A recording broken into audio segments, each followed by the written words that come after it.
shumë të mira, është dronë panja, është dronë industriale dhe arra, dhe përgdhenja është shumë i mirë, dhe tingu një rësisht e ka të mirë.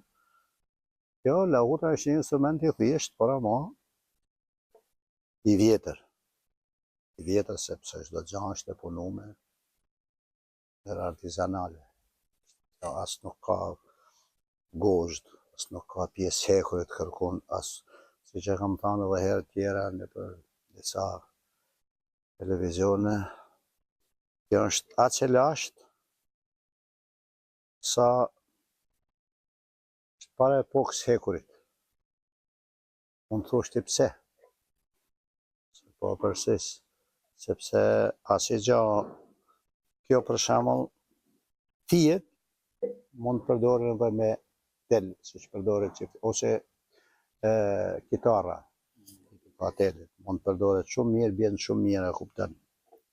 Nuk ka kënd tel, i ka lëvun bishtkali, se s'ka pas hekur atë.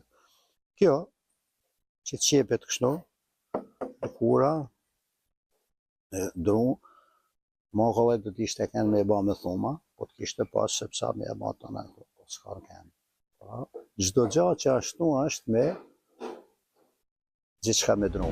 Autorët që kanë shkruar për lahutën janë emra si Ad Gjergj Fishta, Shtefan Gjecovi, Anton Çeta, Mark Tirta, Robert Elsie e të tjerë.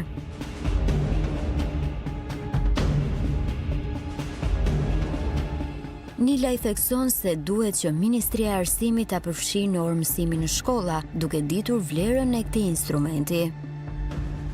Trashëgohet lahuta tek familjet mësore?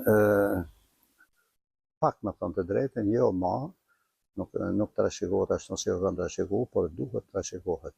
Duhet punohet shumë që kjo lahut trashëgohet. Kjo vegël, kjo instrumenti i rrallë, që është zemra e malësisë, kjo është historia jonë, lashtësia jonë, tradita jonë. Kjo duhet ruajtur dhe duhet trashëguar në mesa. Duhet me punu me triti fije që ta trashëgojmë, mos ta harrojmë me instrument.